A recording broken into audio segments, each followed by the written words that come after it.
श्रील प्रभुपाद की पुस्तकों की ई बुक और ऑडियो बुक प्राप्त करने के लिए डाउनलोड करें ट्रांसेंड ऐप।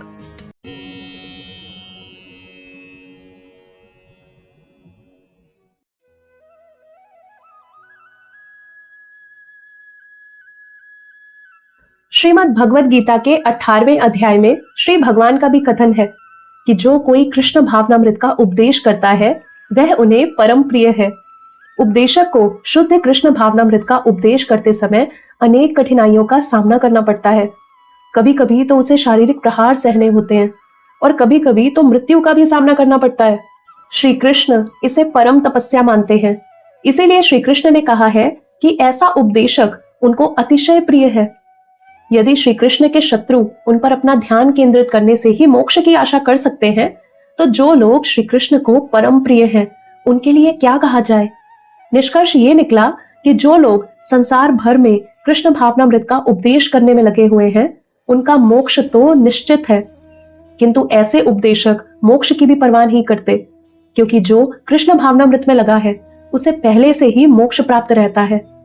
इसीलिए श्रील शुकदेव गोस्वामी ने महाराज परीक्षित को आश्वस्त किया कि वे निश्चिंत रहें, क्योंकि जो श्री कृष्ण के प्रति आकृष्ट है उसे भौतिक बंधन से मुक्ति मिल जाती है, क्योंकि भगवान श्री कृष्ण योगेश्वर है।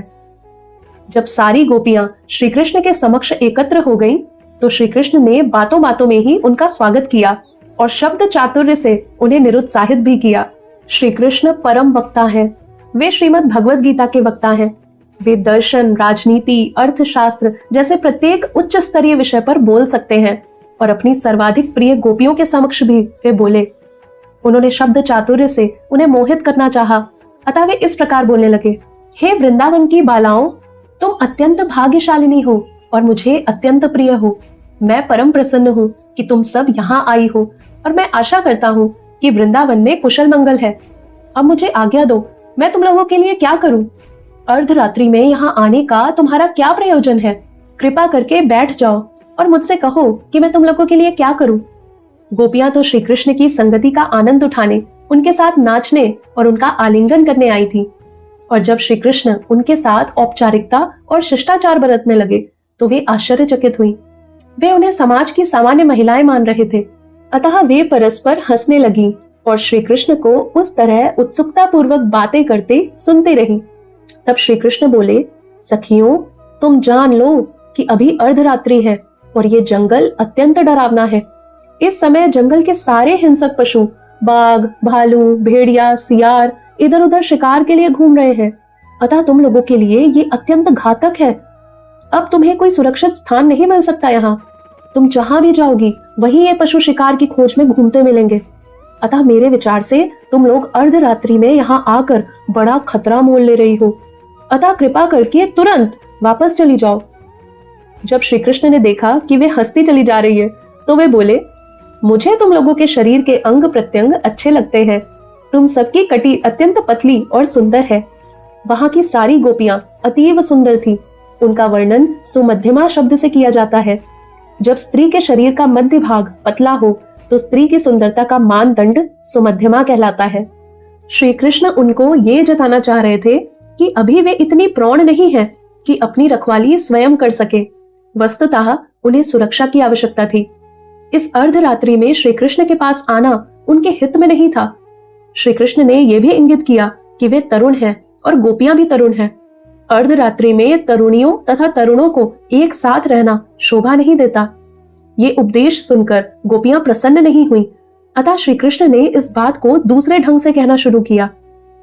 हे सखियों, मैं समझ सकता हूँ कि तुम लोगों ने अपने संरक्षकों की अनुमति के बिना अपना अपना घर छोड़ा है, अतः तुम्हारी माताएं, तुम्हारे पिता, तुम्हारे बड़े भाई, यहाँ तक कि तुम्हारे पुत्र तुम्हें ढूंढ लाने के लिए अत्यंत उत्सुक होंगे। तुम्हारे पतियों का तो कहना ही क्या। जब तक तुम लोग यहाँ हो तब तक वे विभिन्न स्थानों में तुम्हें खोजते रहेंगे और उनके मन अशांत रहेंगे। अतः अब विलंब ना करो, कृपा करके जाओ और उन्हें शांत करो। जब गोपियां श्री कृष्ण की इस सहज सलाह से कुछ विचलित तथा क्रुद्ध प्रतीत हुई तो उन्होंने अपना ध्यान वन की शोभा निहारने की ओर लगा दिया। उस समय सारा वन तेज चमकते चंद्रमा से प्रकाशित हो रहा था और वायु चुपके से खिलते फूलों के ऊपर से बह रही थी। और वृक्षों की हरी हरी पत्तियां मंद समीर से हिल डुल रही थी। श्री कृष्ण ने उनके वन निहारने के इस अवसर का लाभ उन्हें उपदेश देने में उठाया। मुझे लगता है कि तुम लोग इस रात्रि में सुंदर वृंदावन का जंगल देखने आई हो, किंतु अब तक तुम संतुष्ट हो चुकी होगी, अतः तुम लोग बिना विलंब किए अपने अपने घर लौट जाओ। मैं जानता हूँ कि तुम सब अत्यंत पतिव्रता स्त्रियां हो, और चूंकि तुम अब वृंदावन के जंगलों का सुंदर वातावरण देख चुकी हो, अतः तुम लोग घर लौट जाओ और जाकर अपने अपने पतियों की निष्ठापूर्ण सेवा करो। यद्यपि तुम अल्प वयस वाली हो, किंतु कुछ के इस समय तक बच्चे भी होंगे और तुम लोग उन्हें घर पर छोड़कर आई होगी। वे बेचारे रो रहे होंगे, अतः तुम लोग कृपा करके उन बच्चों को स्तनपान कराने के लिए शीघ्र लौट जाओ। मैं ये भी जानता हूँ कि तुम लोगों के मन में मेरे प्रति अत्यधिक स्नेह है और तुम मेरी मुरली का स्वर सुनकर दिव्य स्नेहवश यहाँ आई हो।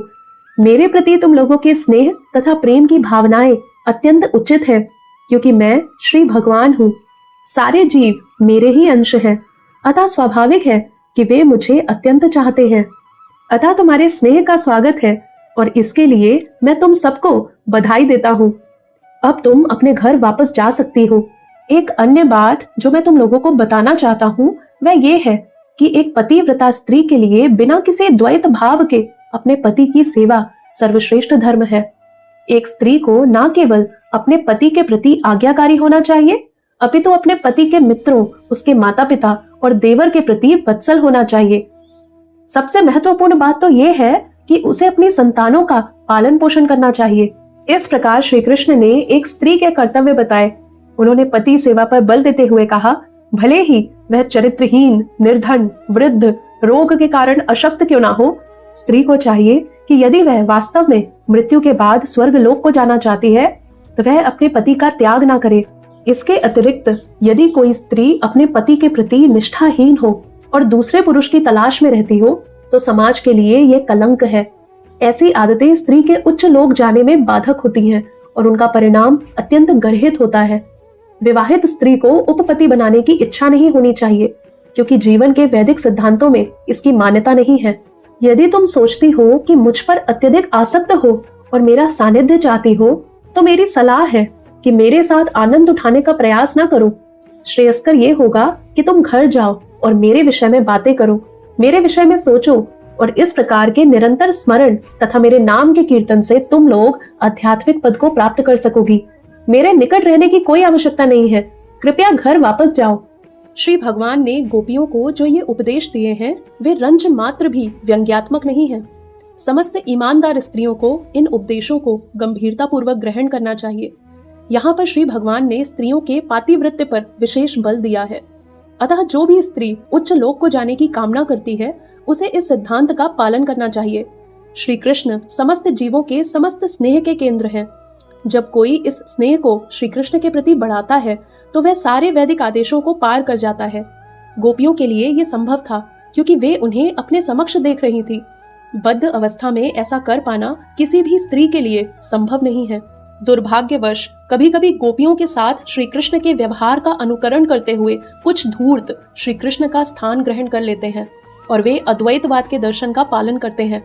वे इस रास लीला का लाभ भोली भाली स्त्रियों को फंसाने तथा आत्म साक्षात्कार के नाम पर उन्हें पथ भ्रष्ट करने में उठाते हैं। अतः भगवान श्री कृष्ण ने चेतावनी के रूप में यहाँ ये इंगित किया है कि जो कुछ गोपियों के लिए सुलभ था वह सामान्य स्त्रियों के लिए संभव नहीं है। यद्यपि स्त्री बड़े चढ़े कृष्ण भावनामृत द्वारा वास्तव में ऊपर उठ सकती है, किंतु उसे उस व्याभिचारी के चंगुल में नहीं आना चाहिए जो अपने को श्री कृष्ण बताता है। उसे अपने भक्ति कार्यों को श्री कृष्ण के मनन, चिंतन और कीर्तन में केंद्रित करना चाहिए। उसे तथाकथित सहजिया भक्तों का अनुकरण नहीं करना चाहिए जो किसी बात को गंभीरता से नहीं लेते। जब श्री कृष्ण ने ऐसे निरुत्साहित ढंग से गोपियों से बातें की तो वे अत्यंत खिन्न हो उठी, क्योंकि उन्होंने सोचा कि श्री कृष्ण के साथ रास नृत्य करने की उनकी इच्छा विफल हो गई। अतः वे अत्यधिक चिंतित हो उठी। अत्यंत खिन्नता के कारण वे जोर जोर से सांसें लेने लगी। उन्होंने श्री कृष्ण का मुख ना देखने के बदले अपना सिर नीचे झुका लिया और पृथ्वी पर तरह तरह से नख रेखाएं बनाने लगी।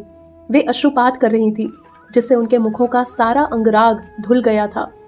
उनके आंसू उनके वक्ष स्थलों पर लेपित कुमकुम से मिलकर पृथ्वी पर गिर रहे थे। वे श्री कृष्ण से कुछ ना कह सकी, केवल मूक बनी खड़ी रहीं। उन्होंने अपने मौन से ये बता दिया कि उनके हृदय क्षत विक्षत हो चुके हैं। गोपियां सामान्य स्त्रियां न थीं। स्पष्ट रूप से वे श्री कृष्ण के समान स्तर पर थीं। वे उनकी शाश्वत संगिनी हैं। जैसा कि ब्रह्म संहिता में पुष्टि हुई है, वे श्री कृष्ण की लादिनी शक्ति के विस्तार है और उनकी शक्ति रूपा वे उनसे अभिन्न है। यद्यपि वे श्री कृष्ण के वचनों से निराश थीं, किंतु उन्होंने श्री कृष्ण के विरुद्ध कटु शब्द नहीं कहे। फिर भी वे श्री कृष्ण को निष्ठुर वचनों के लिए फटकारना चाह रही थी। अतः उन्होंने अवरुद्ध वाणी में बोलना प्रारंभ किया। वे श्री कृष्ण से कोई कटु वचन नहीं कहना चाह रही थी, क्योंकि वे उन्हें उनकी आत्मा तथा हृदय से अत्यंत प्रिय थे। गोपियों ने श्री कृष्ण को ही अपने हृदयों में बिठा रखा था। वे श्री कृष्ण के प्रति पूर्णतया समर्पित तथा अनुरक्त थीं। स्वाभाविक है कि जब उन्होंने ऐसे कटु वचन सुने तो कुछ उत्तर देना चाहा, किंतु ऐसा करने के प्रयास में उनके नेत्रों से आंसुओं की धारा बह चली। अंततो गत्वा वे किसी तरह ये कह पाई। उन्होंने कहा, हे कृष्ण, तुम अत्यंत क्रूर हो। तुम्हें इस तरह नहीं कहना चाहिए। हम पूर्णतया शरणागत हैं। कृपा करके हमें अपना ले और इतनी क्रूरता से बातें ना करें। निसंदेह आप श्री भगवान हैं और आप जो चाहें सो कर सकते हैं, किंतु ऐसी क्रूरता से हमारे साथ व्यवहार करना आपको शोभा नहीं देता। हम अपना सर्वस्व त्याग कर आपके चरण कमलों में शरण लेने आई हैं। हमें ज्ञात है कि आप पूर्णतया स्वतंत्र हैं और जो चाहें सो कर सकते हैं, किंतु हमारी विनती है कि हमें ठुकराएं नहीं। हम आपकी भक्त हैं। आप हमें उसी तरह स्वीकार करें जिस प्रकार नारायण अपने भक्तों को करते हैं। भगवान श्री नारायण के ऐसे अनेक भक्त हैं जो अपनी मुक्ति के लिए उनकी पूजा करते हैं और वे उन्हें मुक्ति दे देते हैं। तो आप हमें किस प्रकार ठुकरा सकते हैं जब आपके चरण कमलों के अतिरिक्त हमारा अन्य कोई आश्रय नहीं है। हे कृष्ण, आप परम शिक्षक हैं, इसमें कोई संदेह नहीं है। आपके ये उपदेश शास्त्र सम्मत है कि स्त्रियां अपने पतियों के प्रति निष्ठावान हो, अपने बच्चों के प्रति दयालु हो, वे अपने गृह कार्यों को संभालें और परिवार के गुरुजनों के प्रति आज्ञाकारिणी हो। किंतु हम ये भी जानती हैं कि सारे शास्त्रों के इन उपदेशों का तब भी पूर्णतया पालन हो जाता है जब कोई आपके चरण कमलों का आश्रय ग्रहण करे। हमारे पति, मित्र, परिजन तथा पुत्र सभी हमें आपकी उपस्थिति के कारण ही प्रिय एवं अच्छे लगते हैं, क्योंकि आप ही समस्त जीवों के परमात्मा हैं। आपके बिना सब कुछ व्यर्थ है।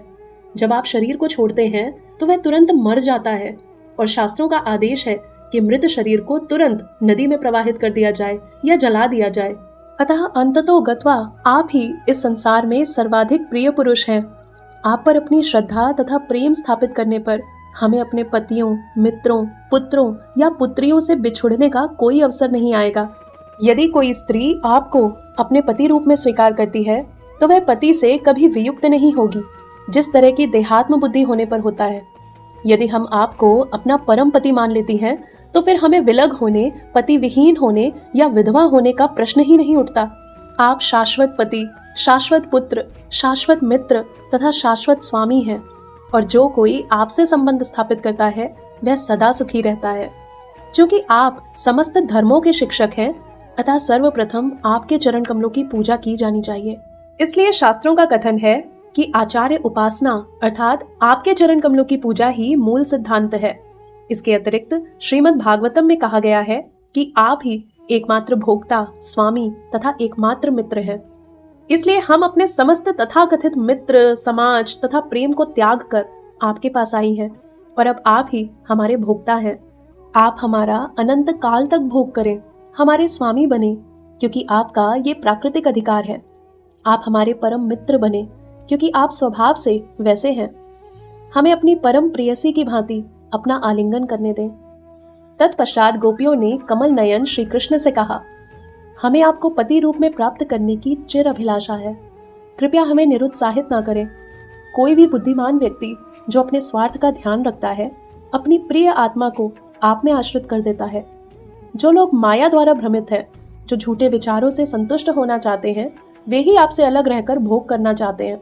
तथाकथित पति, मित्र, पुत्री या माता और पिता ये सबके सब दुख के कारण हैं। कोई भी इस जगत में इन सबके कारण सुखी नहीं रहता। यद्यपि माता पिता से आशा की जाती है कि वे बच्चों का लालन पालन करेंगे, किंतु ऐसे अनेक बालक हैं जो भोजन तथा आश्रय न मिल पाने के कारण कष्ट उठाते हैं।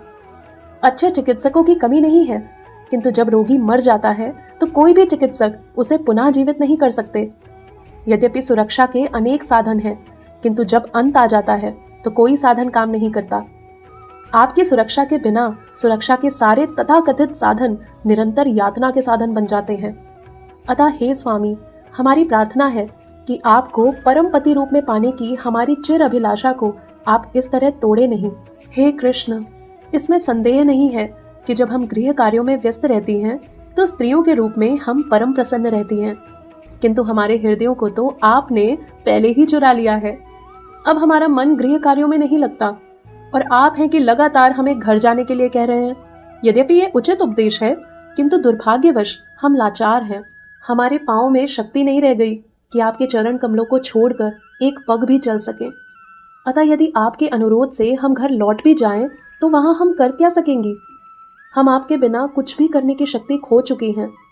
अब हम अपना मन महिलाओं के रूप में गृहस्थी के कार्यों में न लगाकर एक भिन्न प्रकार की काम वासना का अनुभव कर रही हैं, जिससे हमारे हृदय जल रहे हैं। अतः हे कृष्ण, हमारी प्रार्थना है कि आप अपनी सुंदर मुस्कान तथा अपने होठों से निसृत दिव्य वाणी से इस अग्नि को बुझा दें। यदि आप ऐसा नहीं करते तो हम वियोग की अग्नि में जल जाएंगी। उस अवस्था में हम आपका तथा आपके सुंदर स्वरूप का चिंतन करती हुई अपना शरीर तुरंत त्याग देंगी। इस तरह हमारा विचार है कि हम अगले जन्म में आपके चरण कमलों पर निवास कर सकेंगी।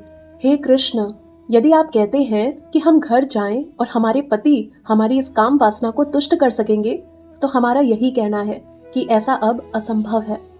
आपने हमें अवसर प्रदान किया है कि हम वन में आपके द्वारा भोगी जाएं, और भूतकाल में भी आप हमारे स्तनों का स्पर्श कर चुके हैं, जिसे हमने लक्ष्मी के समान वैकुंठ लोक में ऐसा सुख प्राप्त करते हुए आशीर्वाद मान लिया है। क्योंकि हमें इस दिव्य आनंद का स्वाद मिल चुका है, अतः हम अपनी वासना पूर्ति के लिए आपके अतिरिक्त अन्य किसी के पास जाने में रुचि नहीं रखती हैं। हे कृष्ण, लक्ष्मी के चरण कमल देवताओं द्वारा सदैव आराधित हैं। यद्यपि वे वैकुंठ लोक में आपके वक्ष स्थल पर विराजमान रहती हैं, किंतु उन्होंने तुलसी दल से सदा आच्छादित आपके चरण कमलों की शरण प्राप्त करने के लिए कठोर तप किया था। आपके चरण कमल आपके सेवकों की उचित शरण है, और देवी लक्ष्मी आपके वक्ष स्थल में ना विराज कर नीचे उतरकर आपके चरण कमलों की पूजा करती हैं। अब हमने आपके चरणों की धूलि में अपने को रख लिया है। कृपया हमें ठुकराएं नहीं, क्योंकि हम पूर्णतया शरणागत हैं। हे कृष्ण, आप हरि कहलाते हैं।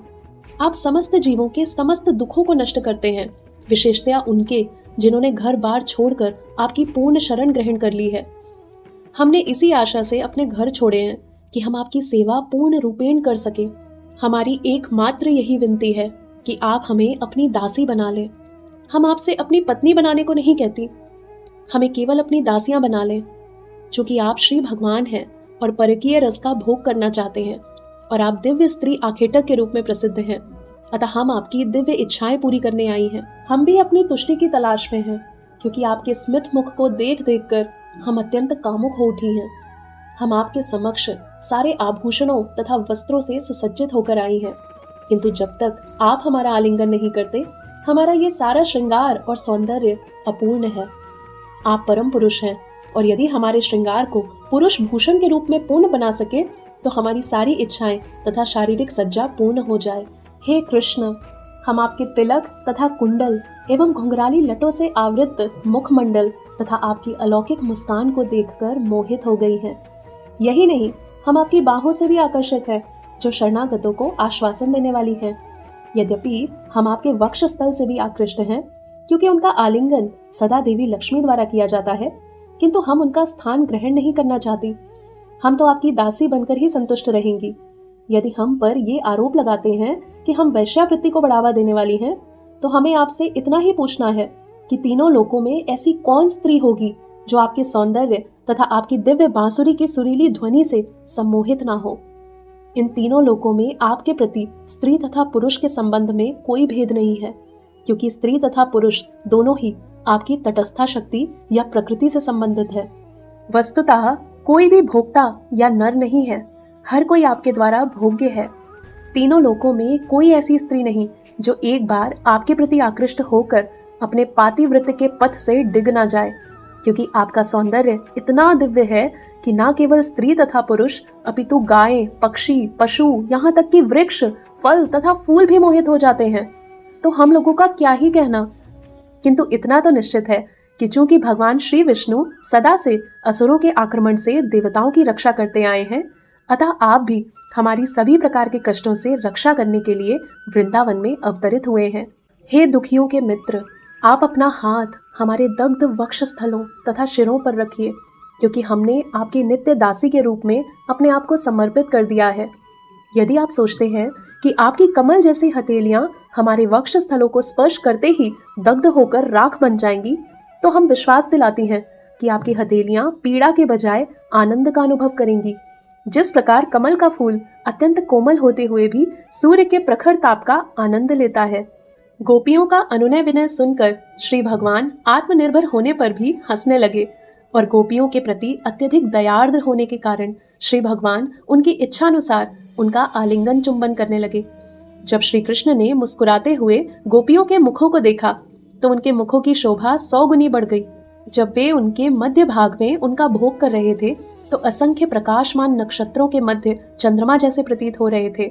इस तरह नाना रंग के फूलों की मालाओं से अलंकृत सैकड़ों गोपियों से घिरकर श्री भगवान वृंदावन के जंगल में विचरण करने लगे, जहां वे कभी स्वयं गाते और कभी गोपियों के साथ साथ गाते थे। इस प्रकार श्री भगवान तथा गोपियां यमुना के शीतल रेतीले तट पर पहुंच गए, जहां कमल तथा कुमुदनियां खिली थी। ऐसे दिव्य वातावरण में गोपियां तथा श्री कृष्ण एक दूसरे के साथ आनंद विहार करने लगे। यमुना तट पर विचरण करते हुए कभी वे गोपियों के सिर, वक्षस्थल या कमर को अपनी बाहों में भर लेते, तो कभी एक दूसरे को चुटकी काटते और परिहास करते। वे एक दूसरे को देख देख कर आनंद लूटने लगे। जब श्री कृष्ण गोपियों के शरीर का स्पर्श करते तो उनकी आलिंगन की वासना बढ़ जाती। उन सबों ने इन लीलाओं का आनंद लूटा। इस प्रकार श्री भगवान की कृपा पाकर सारी गोपियां धन्य हुई, क्योंकि उन्होंने रंच मात्र संसारी यौन जीवन के बिना उनके सानिध्य का आनंद उठाया। किंतु शीघ्र ही गोपियों को ये सोचकर गर्व होने लगा कि उन्हें श्री कृष्ण के सानिध्य का सुयोग प्राप्त हुआ है, अतः वे इस ब्रह्मांड में सर्वाधिक भाग्यशालिनी हैं। किंतु भगवान श्री कृष्ण, जिन्हें केशव कहा जाता है, उनके इस गर्व को तुरंत पहचान गए और उन्हें अपनी अहेतुकी कृपा दिखाने के उद्देश्य से तथा उनके झूठे गर्व को दमन करने के लिए वे तुरंत उस स्थान से अंतर्धान हो गए, जो उनके वैराग्य ऐश्वर्य का सूचक है। श्री भगवान सदैव 6 प्रकार के ऐश्वर्यों से पूर्ण है और ये उनके वैराग्य ऐश्वर्य का उदाहरण है। ये वैराग्य श्री कृष्ण की पूर्ण अनासक्ति की पुष्टि करता है। वे सदैव स्वावलंबी आत्माराम हैं और किसी पर निर्भर नहीं रहते। यही मंच है जहां उनकी दिव्य लीलाएं संपन्न होती हैं। इस प्रकार लीला पुरुषोत्तम भगवान श्री कृष्ण के अंतर्गत रास लीला का शुभारंभ नामक 29वें अध्याय के भक्ति वेदांत तात्पर्य पूर्ण हुए।